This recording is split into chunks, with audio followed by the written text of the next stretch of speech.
Strap yourself in, because we're set up, switched on, and ready to go. You are watching and listening to Chris and Leicester Till I Die TV on YouTube and your favourite podcasts.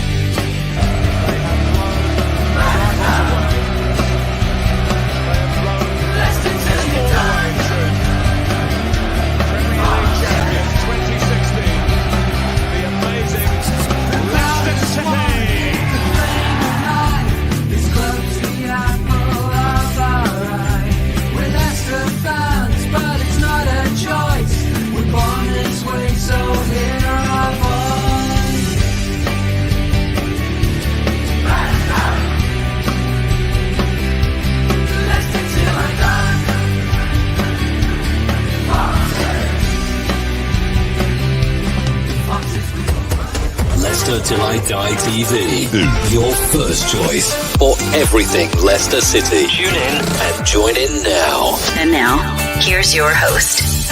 Right, Chris. All right there. Welcome along. How the devil are you? Welcome along. This is number 4 in our series of reviews looking at last season for Leicester City. And this is Leicester Till I Die. You can subscribe if you would be so kind, as it says there on YouTube. Smash those like ticks and click the notifications. We've got a lot of shows coming up over the next couple of weeks, including an interview with the ex-Premier League referee Mark Halsey. I'm sure we'll have a few VAR questions for him. Yes. Yeah, he's taking his life in his hands, I'm sure. But this is where you can watch us and listen to us if you are listening on your favourite podcast platform. Watch us on YouTube. Listen on your favourite podcast platform. Or ask your smart speaker to play the podcast Leicester Till I Die. Subscribe, like, follow, and join in now. It is. Good evening, John. How the devil are you? Hope you are well. And on this royal bank holiday weekend, we have got football royalty with us tonight. If you listen, he's smiling that. If you listen to, can I just say, when I say that, I'm obviously referring to like the Prince William side of the royal family, not the other side, before I get into trouble. Let's just bring him in. It's BBC Radio Leicester's Owynn. Good evening, Owynn. How the devil are you, sir? Good evening, Chris. Very well, thank you. Even better now you've called me Radio Football Royalty or whatever it was. Very good. You can Thanks quote me on that. Yeah, you know. Well, yeah, I'm going to start putting that in my Twitter bio and all sorts. I mean, you're like, it's 5 stars from whatever, yes. Well, obviously, like I say, we're looking back at last season. We've had the ex-player with Jerry Taggart. We had Rob Tanner for the journalist. We've had a fan on, Craig, and of course yourself now as the commentator. I mean, in a way, it was a typical Leicester season, wasn't it? Yeah, I think when you think about Leicester City seasons, you kind of think roller coaster, don't you? And that's kind of how it's always been since the dawn of time. So this has been a bit of a roller coaster season for Leicester City. There was the incredible highs of the Europa Conference League and following Leicester all over Europe into the Stadio Olimpico away at Eindhoven, those immensely incredible highs. I think everyone who was there, everyone who wasn't there, if you're just a Leicester fan, you're going to remember that for the rest of your life. And then there was the incredible lows that kind of go with that as well. Leicester lulling about in mid to the bottom half of the Premier League table. All of the crazy injury situation that happened at the football club. And it was that one of those typical Leicester City seasons, and one that we know Brendan wasn't particularly pleased with. None of the players were either, because they would have underachieved from what they wanted to set out to do. Do you think we were almost a victim of our own success from the past 2 seasons? I think Leicester always will be. They're going to have to be victims of their own success, and that's the key point. I hear what Brendan Rodgers says when he talks about this is a football club who, you look just in the last 20 years, the kind of rise in history that they've made. It's absolutely incredible. But they're also a club.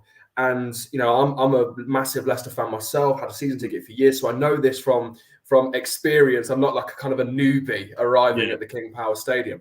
But the idea that Leicester City have the finances to compete with some of the bigger clubs is ludicrous. Leicester just don't have those kind of finances available. So they have to punch above their weight every season. They went so close to qualifying for the Champions League twice. And yes, they fell away at the end. But those kind of successes mean that Leicester are going to have a real difficult time living up to those expectations, because it's only right that those expectations with the fans follow the success of the football club on that kind of upwards trajectory. So they're going to have to be a victim of their own success, I think, and forevermore probably, because I doubt we'll ever see Leicester in a position with financial fair play to be able to disrupt the hierarchy and be one of the names who a lot of fans would deserve to be up there. At sides like Manchester City, Manchester United, Chelsea, Liverpool. Leicester compete with these sides, but don't have the financial backing to do so.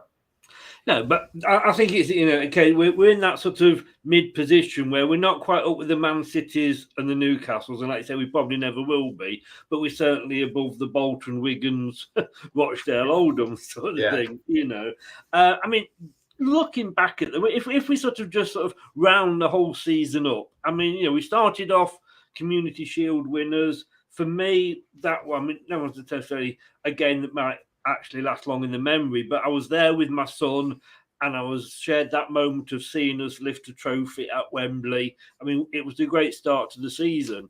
European Conference League semi-finalists, like you say, only losing out to the eventual winners. And we're finishing in 8th position, one off Europe. When you look at it in that sort of package, it wasn't that bad a season.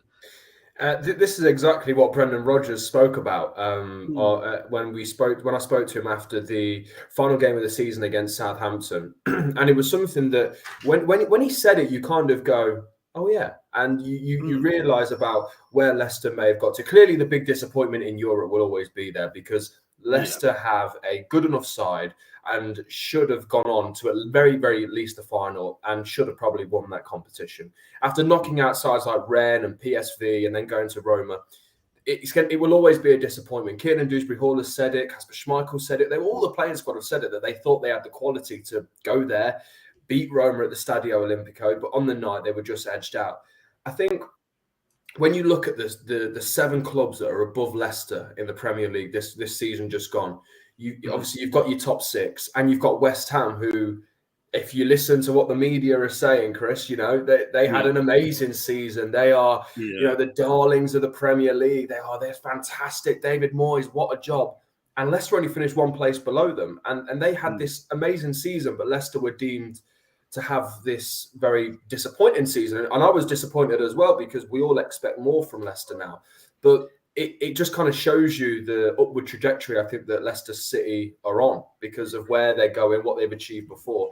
Overall, I think it's a season that they will look at and they'll go, we didn't achieve what we wanted to, but it really, they learned some really important lessons this year. And they might have not succeeded on the pitch in some areas, but in other areas, I mean, you see the emergence of Kiernan Dewsbury-Hall. That is a huge win of this season, because he's going to save the club an awful lot of money in the transfer market at some stage, especially if they're going to carry on playing this 4-3-3.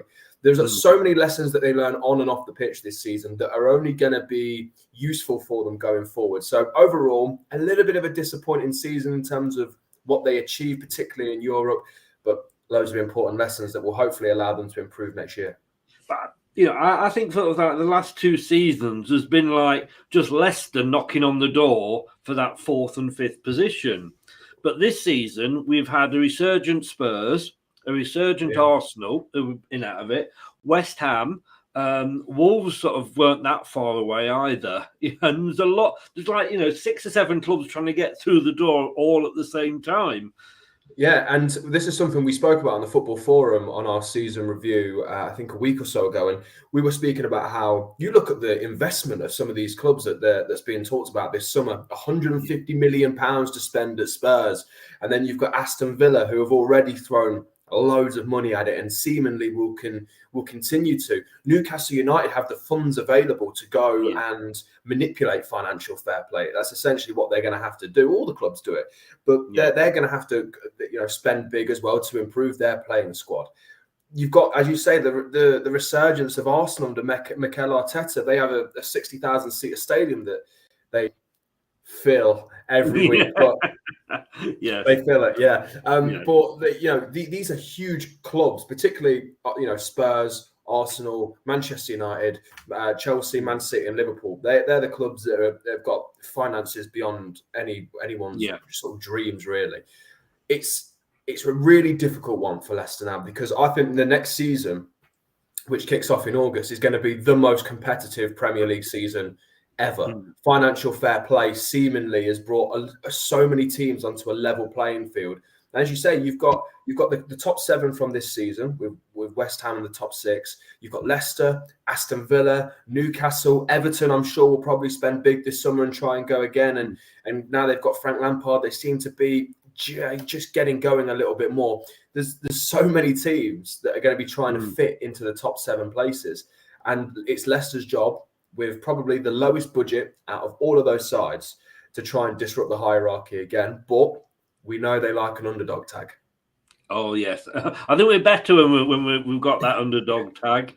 Andrew says there, you don't have to spend big to win the Premier League. No, you don't. And spending big doesn't guarantee success. Cough, Man United. But I'm doing a show tomorrow, and it's actually a debate show, and it's like, who's had the most disappointing season? And you can say, Leicester fans can argue, that ours was, but Man United, Everton, Leeds, they were all underachievers as to what they would have expected from this season. Yeah, all of them, and they'll all want to rebuild and go again. And I think now when Leicester City won the Premier League, obviously the greatest sporting story of all time, perhaps one of the greatest just stories, full stop, of all time. Yeah. And it's so difficult for that to do. The kind of stars aligned. They were very consistent over the whole season. They didn't have European football to contend with. And everyone seemed to be having a bit of a shocker at the same time. It was just a beautiful moment for all of us, but for sport and the whole world. I think now, if you want to win the Premier League, you've got to go and sign some serious players. I mean, Liverpool, look at all the money they've spent. They've won it. They've won it once, and they've broken the records for the most expensive goalkeeper, the most expensive centre half. Manchester United they've just let Paul Pogba go out on a free transfer, just released him, because that's a player who's on £350,000 a week, was a record signing for the Premier League at the time. Yeah, these are huge clubs with huge amounts of money, and to compete with them just to get into the top 6, 5, you're going to be having to. I think you're going to have to look at having a really deep squad full of quality. But this is Leicester's model, isn't it? We know this, of course, all the time. It's all about finding those rough diamonds, players in maybe French second divisions like Wesley Fofana, and bringing them in as rough diamonds, and maybe paying a bit of a premium for them. I mean, Wesley Fofana, I think, was about 17 to 20 million pounds as a sort of a basic fee. Yeah. So you're looking at paying. It's still an awful lot of money, but compared to the quality that he offers to Leicester City and maybe what he's worth now, it's an absolute snip. Leicester have got to find those rough diamonds. They've got to put them into their first team, and they've got to find a way to disrupt the hierarchy, because it's crucial to the ongoing success. It always makes me laugh when, you hear fans of the bigger clubs, and not saying Leicester aren't a big club, but you know what I mean, the so-called Sky Six. And they sort of, you know what I mean. But then they're not willing to take the risk. They want the ready-made finished article, and they will pay over the odds for it. But I think as well, all this shout, and we'll come on to sort of all the different topics, as you know, during the show, but the season we've had, when you look at sort of the injuries that we've had, and I think this is actually out of date now from when I did it, over 25, I think it's nearly more 30 odd players injured at some point in the season, 9 of which are defensive-minded players that we brought in like Vestergaard in the defence, etc., haven't had a chance to settle because they haven't had regular partners to play with, and it was almost a case, from the outside, like Brendan would walk into, training on the Saturday morning and say right, who's fit? Oh, I've got 3 defenders, right, I'll play 3 at the back. Yeah, the injuries this season, I think you can't talk about this season just gone in any kind of review or in the future without talking about these injuries. And those stats that are on the screen there just say, 25 plus players injured at some point this season. And it becomes a vicious circle because you've only got, you get these injuries, and then because you're having to, because you've got a very limited squad, you have to play those players, and then they're playing week in, week out, 2 games a week, trying to play this difficult brand of football that Leicester play, the kind of high pressing, high possession game. It's hard to do physically in terms of fitness. So you're playing the same players week in, week out, and then they're picking up repetitive, strain. They're picking up overuse injuries because they're playing so much, just as those other players are starting to come back, but they're not 100% fit, but you have to put them in anyway because you've got no players. And then the circle just keeps going round and round and round. And that's where Brendan found himself.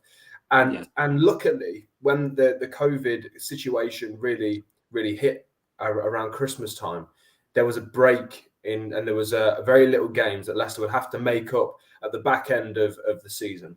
But that helped Leicester so much. And they still had a lot of injuries in there. And I think you can excuse a certain amount, but that kind of level of number is going to be difficult for any club in the Premier. I mean, you look at Liverpool.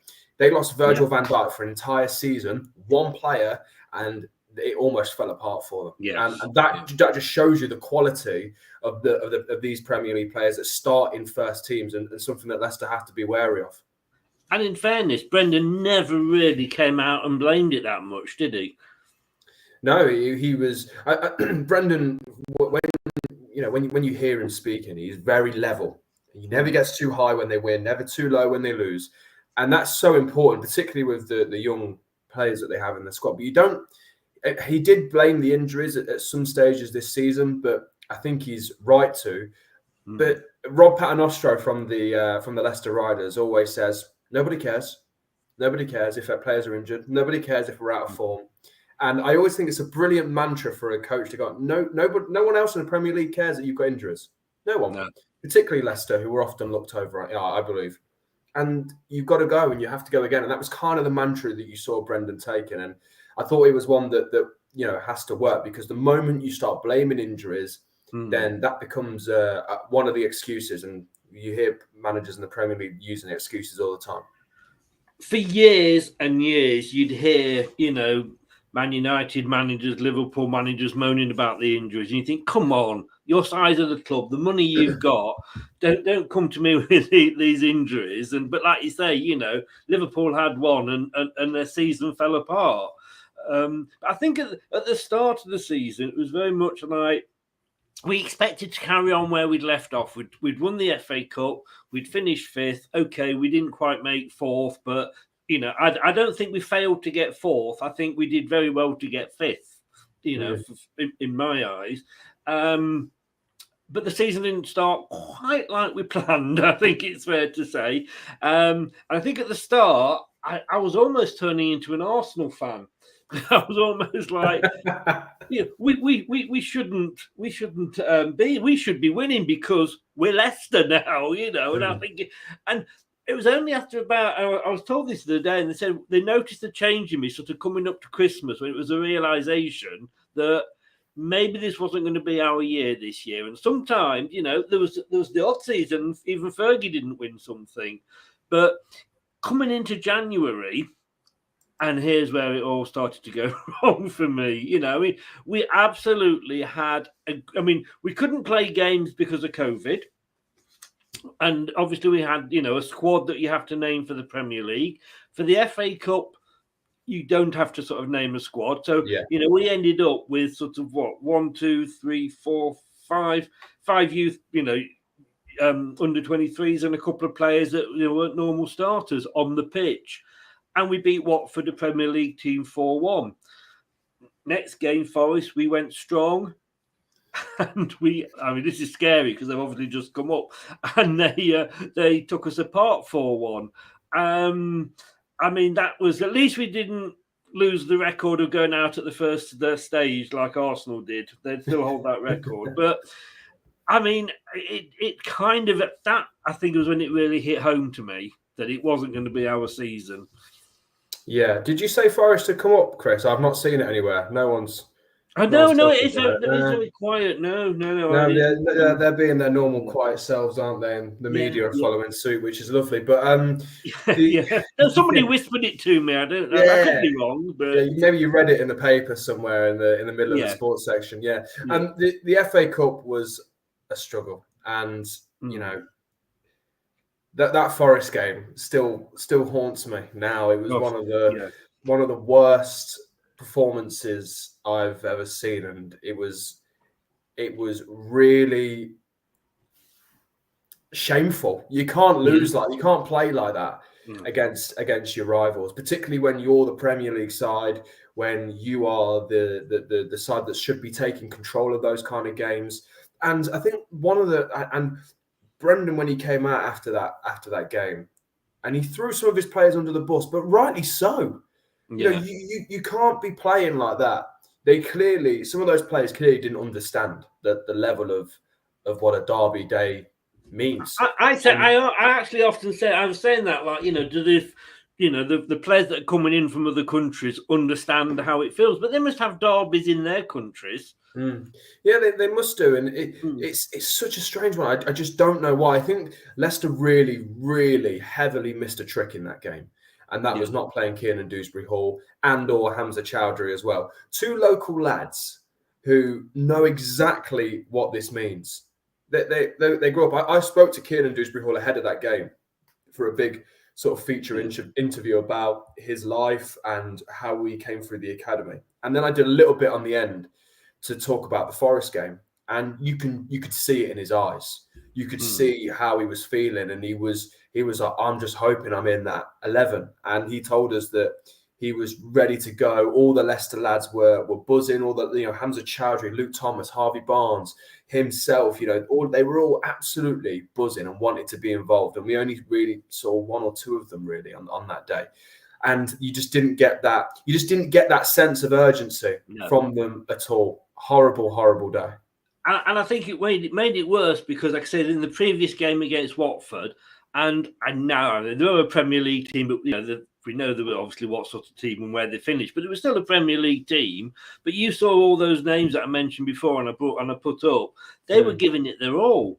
Yeah, and they were really Yeah, they have to, because they're you know, players like Lewis Brunt and some of the other players like Casey McAteer, Will Alves, who were involved on that day. That's their moment.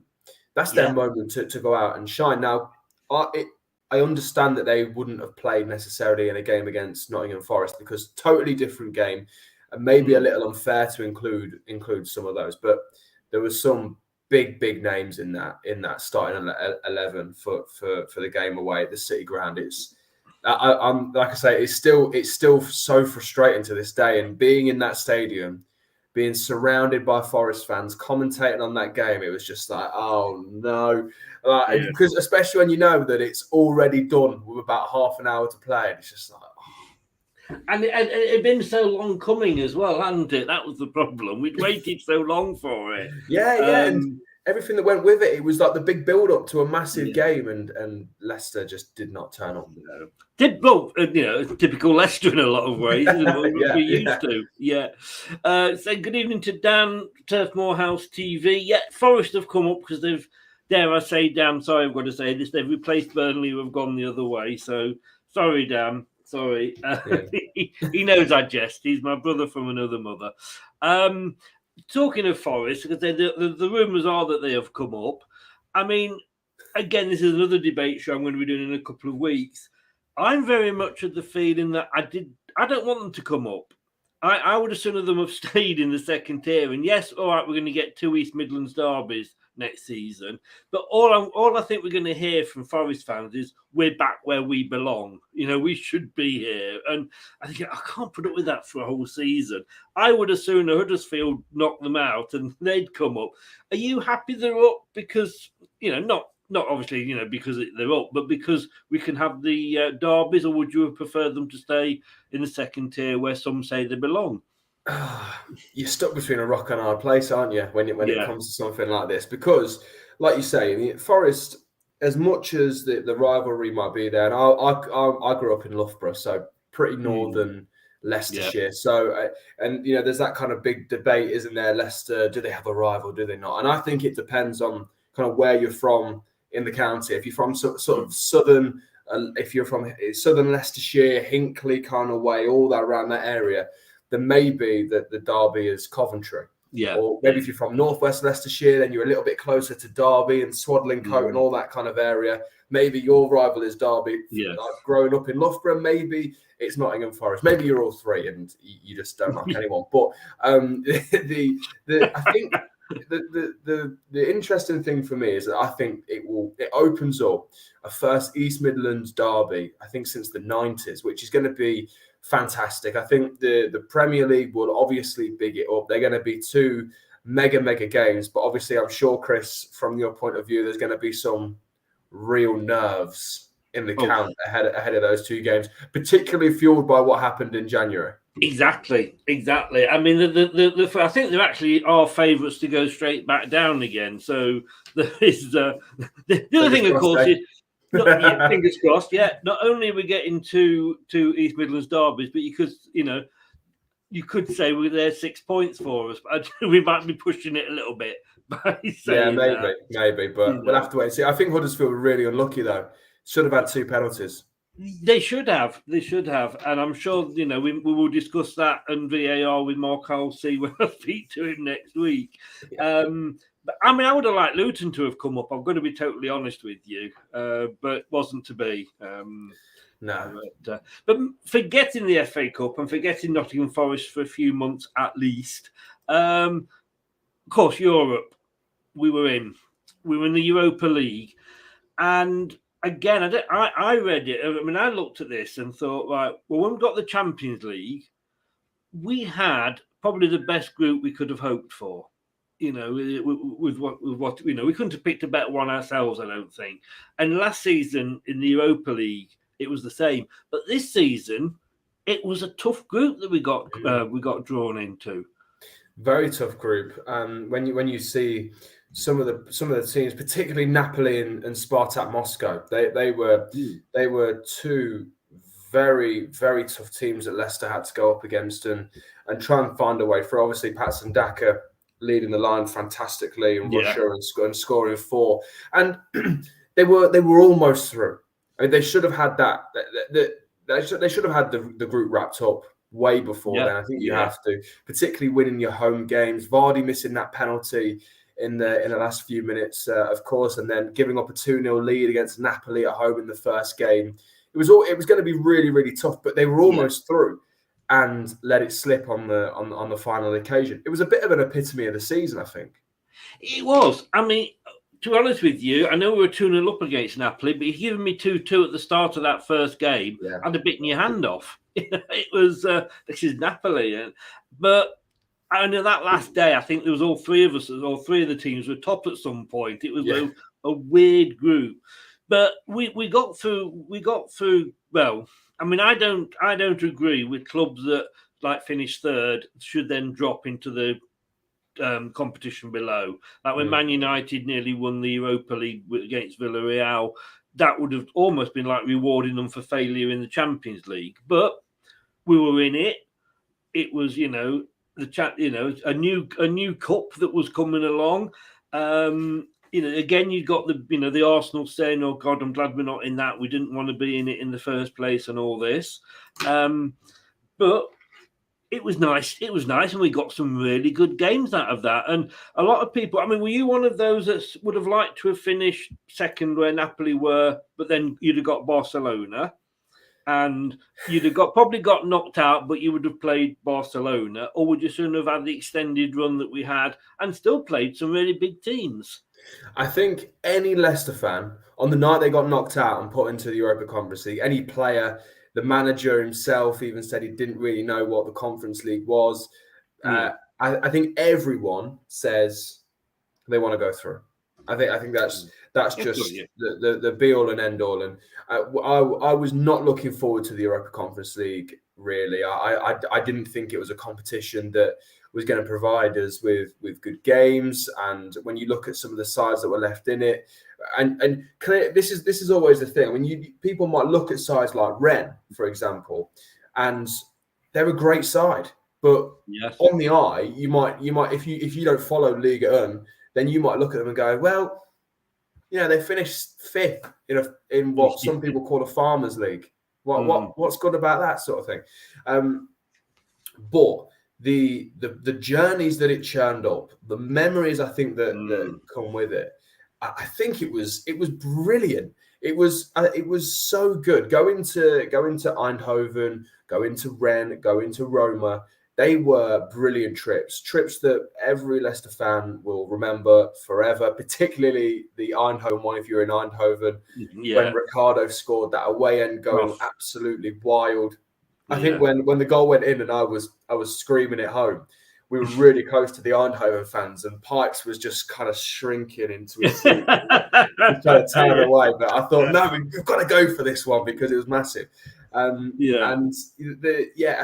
think it was so good. I think a lot of people snuffed at it, me included. I'll put my hand up and say I wasn't sure about the competition as a whole, but I really enjoyed it in the end, and I thought it was one of the highlights of the season and something that if Leicester were in that competition again, I would be looking forward to another great European trip. I think when you look at those quarterfinals, if you take Blood Glimt out of the equation. And let's face it, they are the epitome of you have to get your atlas out to find out where they were.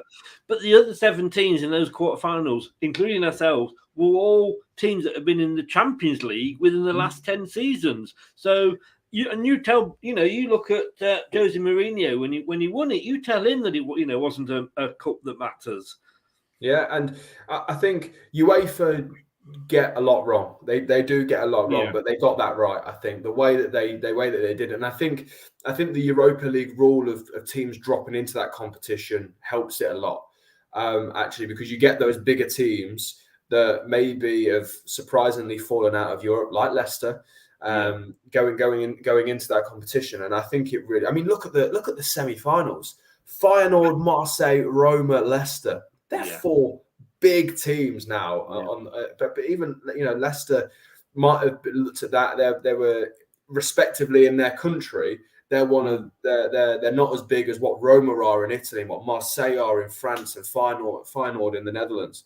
So they were 4 really good teams, and I thought it was a really good competition. I still think Leicester had enough to go to the final. I still think Leicester should have got to the final and maybe even had a chance at winning it. But that's another one of the key learnings, Chris, that Leicester will take away from this season, that kind of big game pressure. Oh, yeah. Yes, indeed. And to be honest with you, I mean, I think we would have beaten Feyenoord on the night, having watched the final. And I think the fact it's always good to say, well, we got knocked out to the eventual winners. That kind of covers yourself a little bit, doesn't it?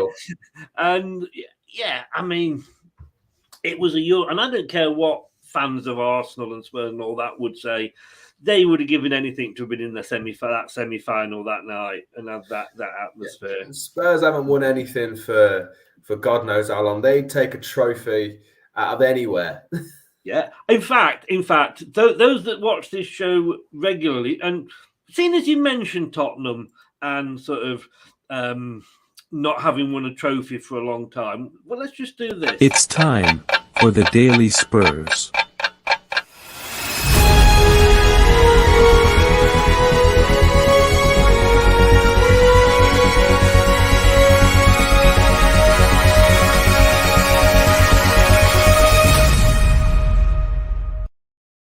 Yeah, I can tell you it's been 14 years, 94 days, 4 hours, 4 minutes, and 44 seconds. Yeah, well, they'd have taken the Europa Conference League trophy. Don't you worry about that. Oh, I'm sure they would. And John, I have to sort of say, he's an Eintracht Frankfurt fan, so well done, mate. Yeah, the Europa League was a highlight for you.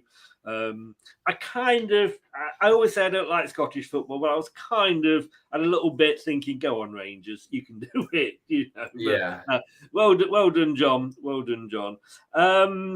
So, yeah, I mean, that was, as I say, at the end of the day, it was a learning curve. And like I said at the start, I was sounding like an Arsenal fan. Even more so now, because I've learned, I even think Brendan started sounding like an Arsenal fan. We haven't got Europe next season. That's going to help us. And that's what they were claiming this season. Yeah. But I mean, again, we can't mention this season without mentioning the defence. I mean, it was awful at times. And there was just, I don't like zonal marking. I'm going to be honest with you. And I think it just took Brendan, and whether it was because of the players he had, I don't know. But I remember watching the game and the commentator said, the trouble with Leicester is when the opposition get a corner, it's as good as a goal. And that hadn't finished leaving his lips before the opposition had scored from a corner. I mean, it was embarrassing. When you concede that many goals from corners and set pieces, you're never going to be able to finish in the top 7 of the Premier League. When you concede the most goals from set pieces, Brendan Rodgers started with a zonal marking, which had served him pretty well for the last couple of seasons. Then it was obviously clearly going wrong. He went to a man marking system that didn't work. He then mixed the two. That didn't work. And I think eventually you have to start looking at the players. Yeah. And I think you have to start looking about the desire to go and win the ball. Brendan Rodgers always talks about, I always find it really interesting the first time he brought it up when he said about the profile of player. And he mentioned players like Johnny Evans, like Timothy Castagna, like Wesley Fofana. Players who are aggressive in the air, and Leicester were without all 3 of those for God knows how long this season at times. So particularly Wesley Fofana, I mean, you see with the goal away at Rennes when he scored, the aggression to go and win that ball, get his head on it first. That was what Leicester were missing all season. And there's no coincidence that when he comes back into that starting lineup, that problem starts to ease, and Leicester stop conceding so much from set pieces, and they stop conceding so much from crosses out wide. Not only normal play down the middle of the park. It was an awful record. It was one that I know Brendan was fed up with, because every single week, rightly, the media were asking him about it, and getting to the point where fans are sarcastically cheering when they defend a corner well. It's difficult. It is really difficult. But when you, as I say at the start, when you concede that many, it's really difficult then to go and break into that hierarchy. In fairness, I think you have to take it in, and I say hindsight's a wonderful thing. But yeah, I think looking back, you've got to take into account, and we probably didn't at the time, but all the injuries to the defenders, that you couldn't get a regular, those last 2 or 3 games when we had a regular centre back and a regular, they were there for the 3 games. It improved. I mean, I had the infamous. I called him Brendan Bellend because it was just one game. And don't get me wrong, I'm a Brendan in fan. I want Brendan to stay. But the West Ham game, where I think we were 2-1 up, and we conceded a corner, and I think it was like the 91st minute, and he brings Vestergaard on. Now, I can't blame Vestergaard for that, because I mean, I was always taught when I was playing football at school, never change a defender or make any substitutions when you're about to, defend a corner. Yeah, it's the superstition, isn't it? Yeah. You never do that. I can see the thinking behind it. You can see the corner, and he's spoken about that profile of player so long. Vestergaard is way over 6'6", isn't he? He's a monster in the air. And he's in about games, 4 foot when he jumps, though, isn't he? But in games where Leicester have had their backs against the wall, they're the games that Vestergaard has performed best in. Yeah, like the Man City home game when he played in that, they were basically camping on the edge of their 18-yard box, and he was throwing himself in front of shots, huge tackles, winning headers. That's when he's at his best. So I can see that thinking. But as you already said, Chris, when Leicester were conceding a corner, it felt like they were going to concede as well, and you could see it in the players, and they all just seemed to shrink just a few inches or so, and it's really difficult. It's really difficult because how you fix it when you've tried zonal, you've tried man marking, you've tried a mixture, you've got a set piece coach, and it's still not working. Where do you go from here? But this is, I suppose, why managers are paid the big money, aren't they? Exactly. But also, one thing that really, really annoys me, which I brought up on the last slide there, was playing out from the back. And I know a lot of teams do this, but we lost the ball so many times, literally on the edge of the box or on that line, and conceded a goal. It was like, kick the ball, and I know, all right, Casper's kicking isn't particularly the best, and you got as much chance of it ending up in the fans as you have, sort of, but at least then it's up at that end of the pitch, and you've got playing out from the back. And I think the fact that Soyuncu ended the season with the highest pass rate probably sums it all up. I mean, why? Yeah. I mean, again, does he not look at that and think, yeah, we conceded a lot of goals for that. We shouldn't be doing that.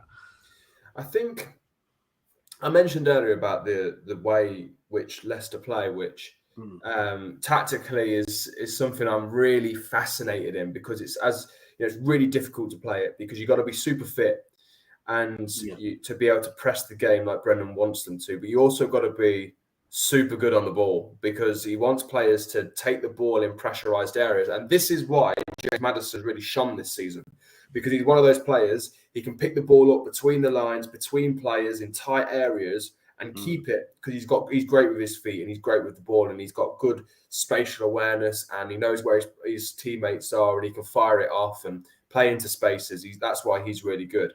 But I think the problem that comes is an unsettled back line like that, when you've got players like Daniel Amati, who at the start of the season was playing more football than he probably has in the last 3 or 4 years at Leicester, and he's really churning the games out, and he's receiving the ball, and he's not as comfortable on the ball as a player like Wesley Fofana. But do you have to change everything then? Because if you do change the way that you build from goal kicks and free kicks in your defensive third, you're then having to change everything further up the field, and into midfield it changes, because the midfield might get bypassed completely. It goes to a striker. Can Vardy win it? Vardy is Leicester's biggest aerial threat, I think, in terms of strikers against Iheanacho or Daka, and he was unavailable for a lot of this season as well. So all of a sudden you're putting a ball into someone like Iheanacho, who, when he's got his back to goal, is either his touch is dead on the money or it bounces 5 yards away from him. And Patson Daka loves to work in behind. It's really difficult. And I think if Brendan had changed that mid-season and changed the whole kind of tactical way in which Leicester play, it would have taken them longer to get there, to sort of get into a rhythm. And then you start getting the players like Wesley Fofana back, and then you have to change it all the way back to what it was before. I think it might have been more trouble than it was worth, but maybe there was, there's experiments in there as well to see which players can hack this. Yeah, and I think we've accepted that it hasn't been a bad season, but it's been a season, like you say, where you just got to take a lot of lessons out of it and use those and build on those, in the coming season. A comment here that from James, and he says, "Owynn, your coverage has been so good this season. Really well done, mate. Next season, please can you add player ratings at the end of each match? We'd love to hear you and Pipes go through one by one." Oh, okay. So essentially, kind of what you see in the Mercury, that everyone batters. All you're going to do with that one, of course, is cause arguments, because everyone's going to disagree. That sounds like a hospital pass that I'm going to play sideways to Pipes. Yes, I don't blame you. I mean, if I do a watch along, because I'm based down in Poole, so I can't get to. I had a season ticket, and I had it up until the Great Escape year. And then I'm thinking, oh God, it's an 8-hour return journey for me, and the cost, and I'm not working at the moment, and I thought I can't do this for another season. And my son, who was coming up with me, said, "Well, I'm a college dad, I'm not going to have the time." And I gave the season ticket up at the end of the Great Escape year. Yeah, that's my luck. That is my luck.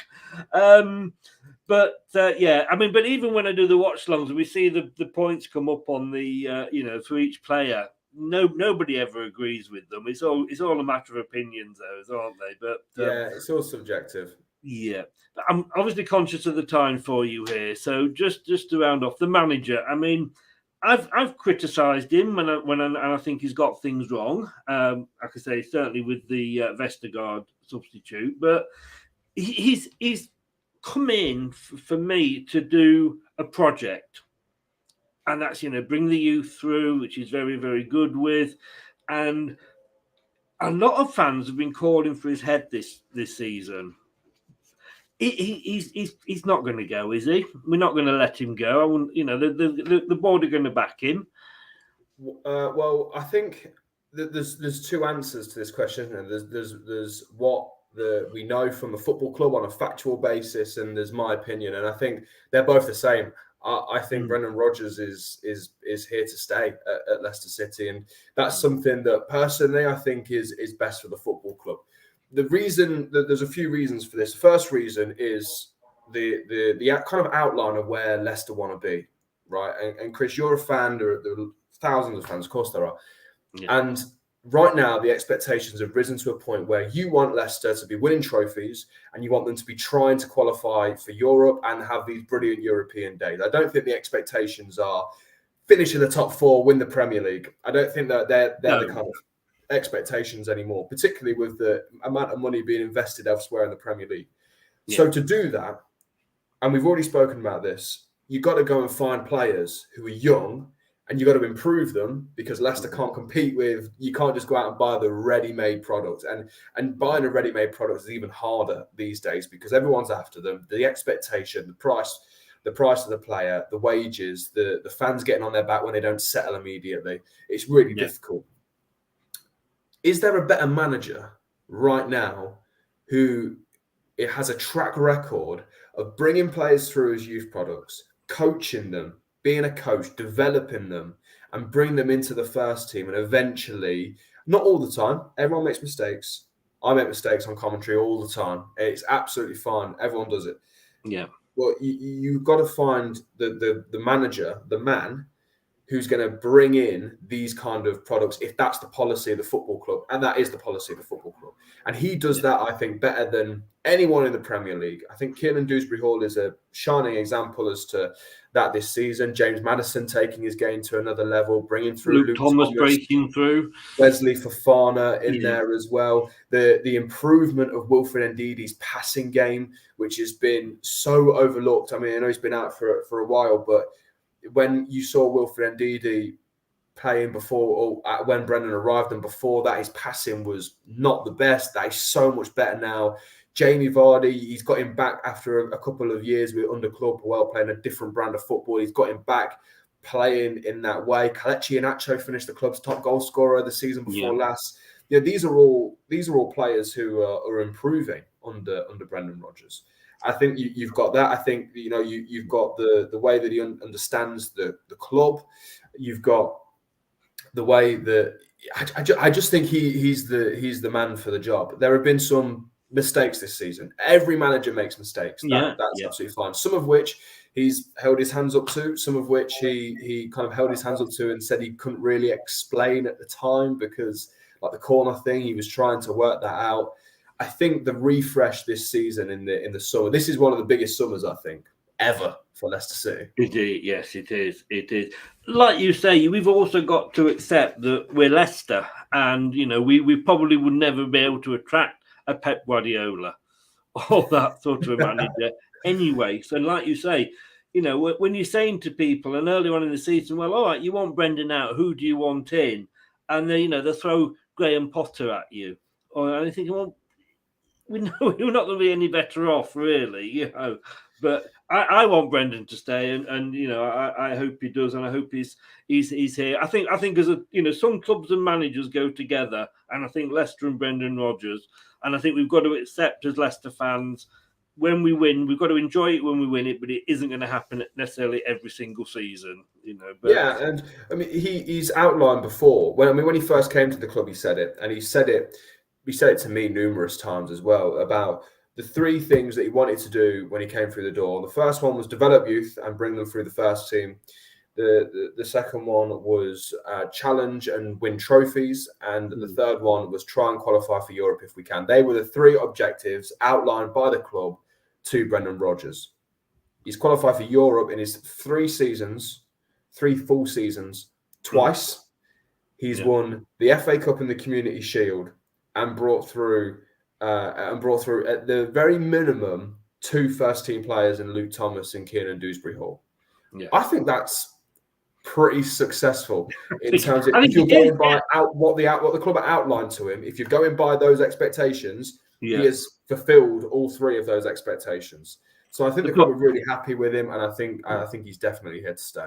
I think the problem is that the better you do, the higher the higher expectations grow. But you know, let's not turn into Arsenal fans, please. And very, very quickly before I let you go, just a couple of players going out and maybe a couple coming in. Tielemans, I mean, Rob was saying there's only really Arsenal that's sort of showing any interest in him. I mean, he said he's happy to stay another year if that is what's going to happen. But we can't afford to let him go on a free, can we? I think it would be...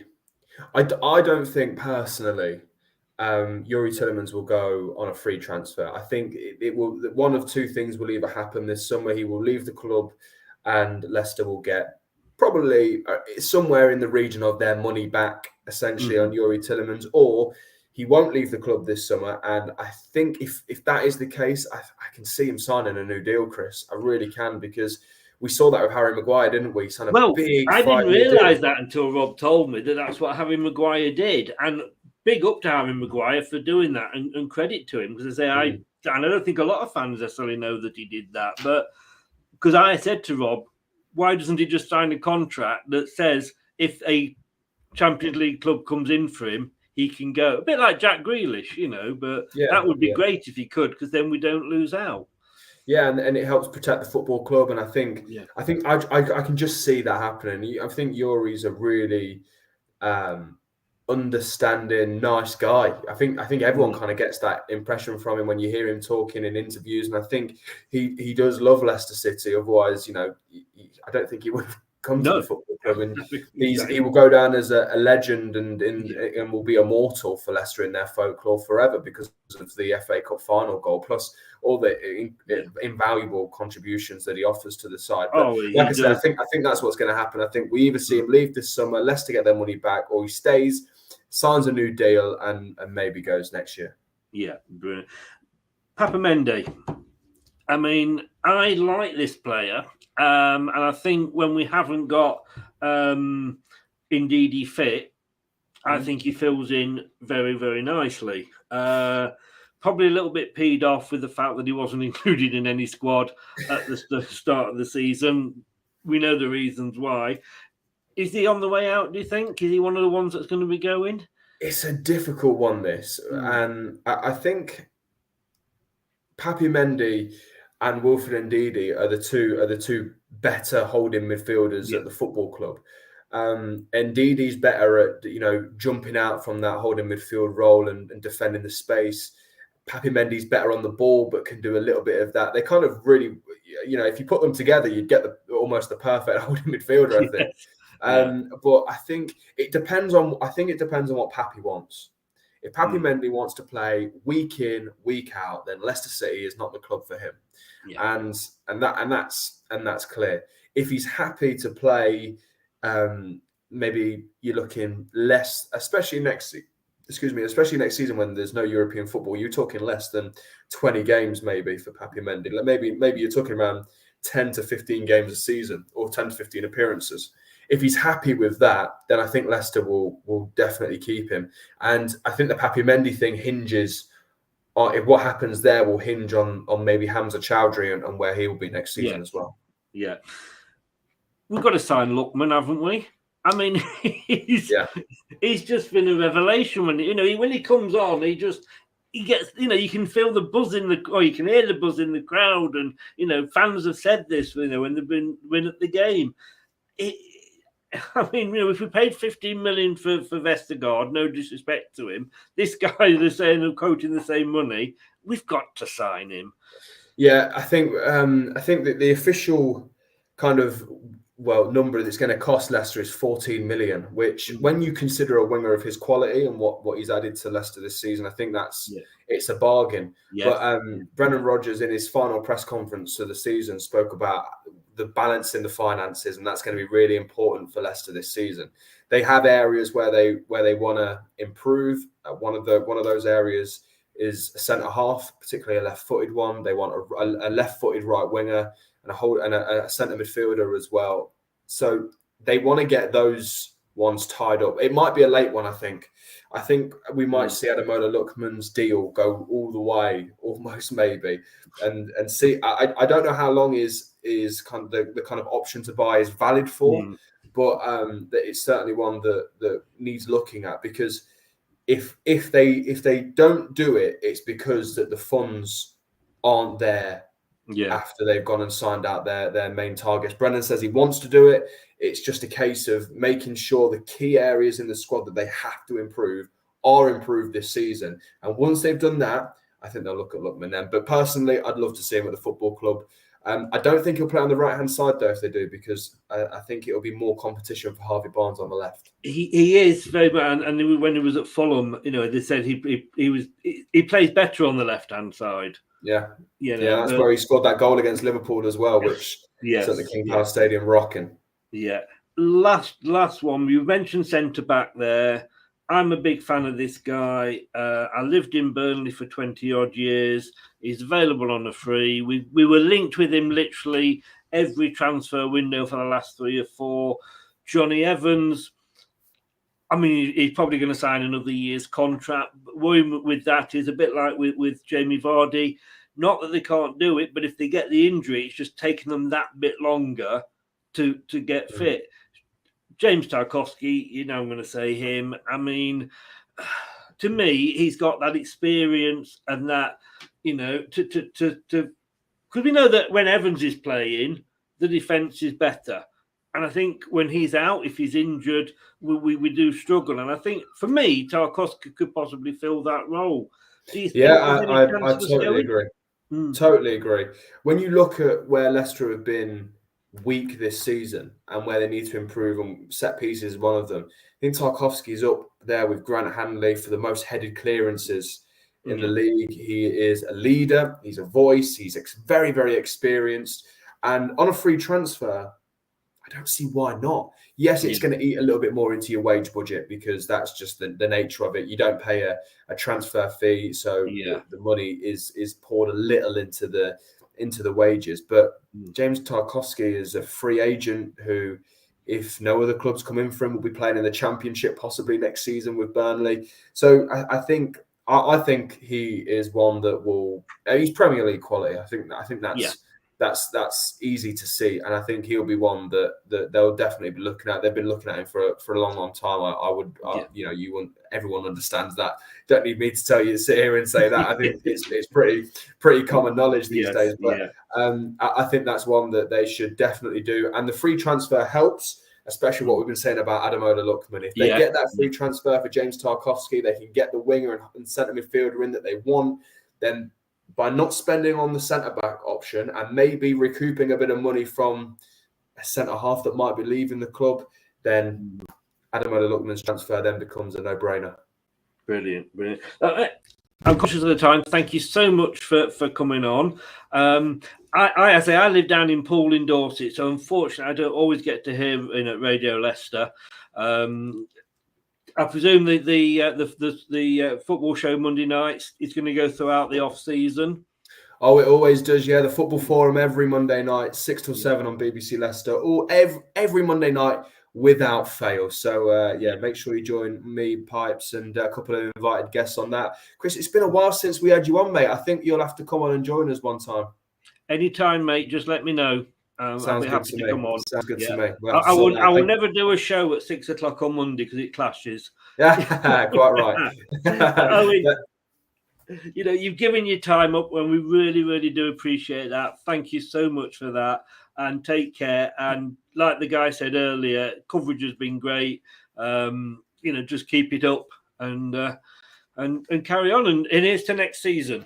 Thank you very much. Thank you for having me. And here's to next season. Hopefully it's a good one, and hopefully back in those European places, eh? That would be lovely. Cheers. All the best, Owynn. Take care. Thank you. Cheers. Bye-bye. Bye-bye. Thanks so much to Owynn there for coming up. What a lovely guy. That was 4th in a series of 5. I've just got one more of these reviews to come up, and that's the neutral. Yeah, well, we're gonna have somebody who's not a Leicester fan, has no association with Leicester at all, other than the fact that he's my illegitimate son.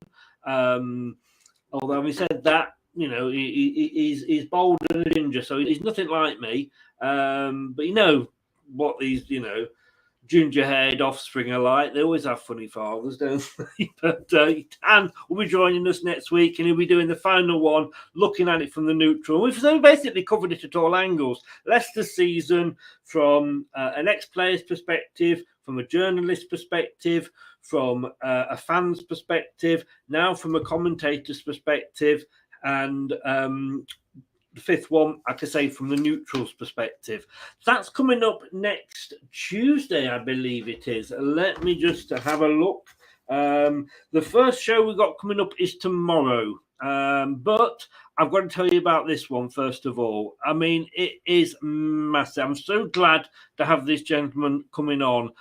Mark Halsey, retired professional football referee. We're going to be splitting it into 2 parts, the show. The first part is going to be how you get into reffing. Why aren't sort of more ex-players getting into it? How does it work, etc., etc. And look, I know you're that small that you need a lollipop people to get you across the road. But come on, mate, come on, don't. Sorry, mate, couldn't resist it. So we're gonna have Mark Halsey on next week.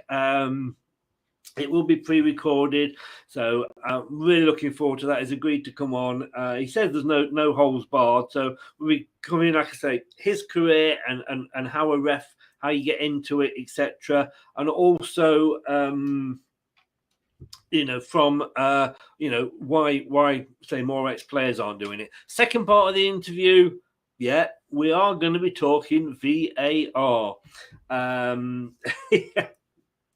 After the Forest Huddersfield game, I think we're going to have to do something that happens. It's going to happen with VAR. We'll see what Mark thinks about it. Has it improved the game? Has it helped the referees? Or is it just annoying everybody and we're blaming that where we used to blame referees?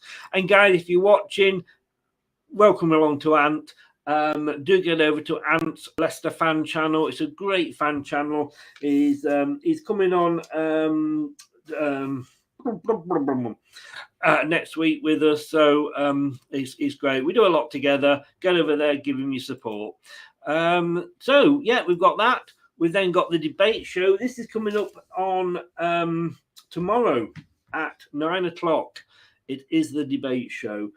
Basically, we'll be saying who has had the worst season, and I'm sorry, not the worst season. I guess it's more who's had the most disappointing season. That's it in a nutshell. I mean, was Liverpool's season disappointing because they only got the 2 cups and they missed the Premier League and the Champions League?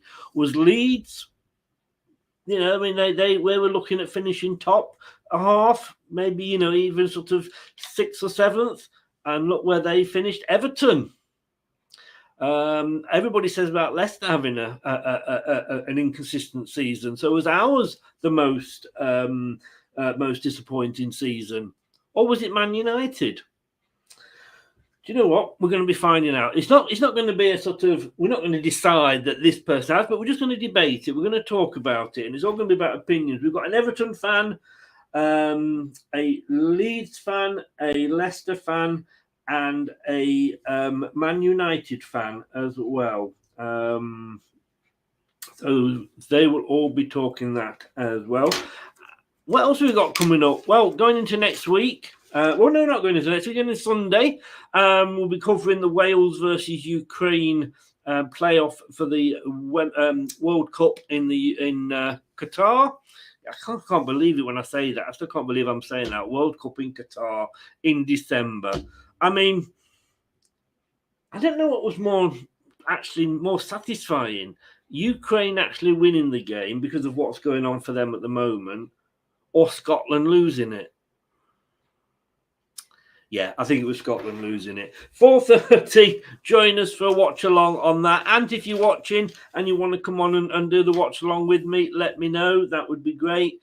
What else have we got coming up? Monday, 9 o'clock, we're going to start our World Cup previews. We're going to be doing it week by week, group by group. And of course, best place to start is Group A. And we'll be going through the 4 teams there. There he is. There he is. The Ginger Minja, Daniel, my brother from another mother. He will be joining us on Tuesday at 9 o'clock for the Neutrals review of Leicester City. And then, this is going to be interesting, 7 ways that we could increase the atmosphere at the King Power Stadium, or we could improve the atmosphere at the King Power Stadium. There's a gentleman, a uni student, has written up a piece, and it's got 7 ways that he thinks it can be improved, and we will be discussing that with 3 Leicester fans. And then we're going to have a promotion special. We're going to be talking to Forest. Yeah, I know. That's the shitter about next season. We're going to have Forest fans on. But there we go. Hopefully we'll be able to wind them up. That's the good thing about having them on. We've got a Bournemouth fan and we've got a Fulham fan all coming on and talking about their hopes for the new season as well. And then, as I say, the aforementioned Ant is coming on for the debate show next Friday. So that is the 10th. Are you pleased Nottingham Forest to back up? I asked Owynn there, didn't I? And you know what? I didn't want them to come back up. Yeah, I know we're going to have local derbies that we've not had since, Jurassic Age or whatever it was. I don't care. We're the biggest team in the East Midlands at the moment. I want it to stay that way. Can you imagine if they had a brilliant season and finished above us? I mean, it's bad enough that they beat us in the FA Cup. So for me, I want them to stay down. I really, really do. But yeah, that's all what's coming up the end of this week and next week. Thanks, guys, for tuning in.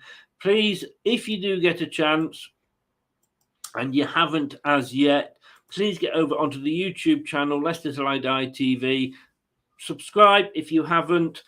Hit the like button and click that notification bell, and you'll know whenever we do start one of those shows. 9 o'clock's the big time for all my shows next season, starting now. We're going to sort of move it back from 7 till 9 and see how we get on with there. So, if you can do that. Thank you for watching. Thank you for joining in. Thank you for everybody that was in the chat. If you've been listening on your favourite podcast platform, whatever that is, and we just seem to be on more and more all the time, thank you for listening. Thank you for watching. We are going to be back, like I say, tomorrow night, 9 o'clock, and we'll be debating who has had the most disappointing season. Man United. I'm not biased at all. Thank you very much, everybody. Take care. Thanks for joining. And, of course, thanks to BBC Radio Leicester's Owynn for joining us as well and giving his thoughts. Lovely, lovely guy. Take care. Thanks for watching. Thanks for joining in. See you tomorrow night. Stay safe and don't do anything I wouldn't enjoy. Good night.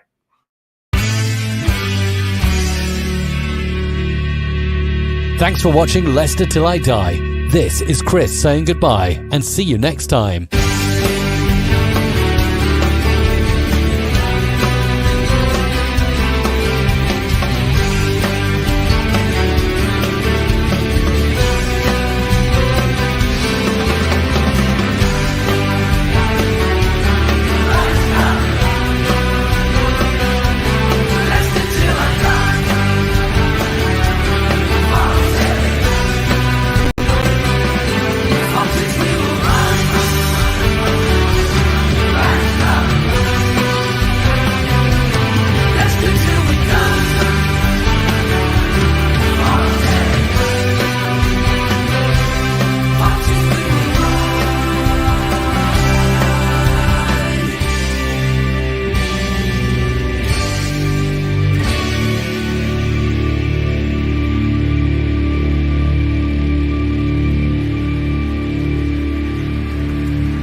They think it's all over.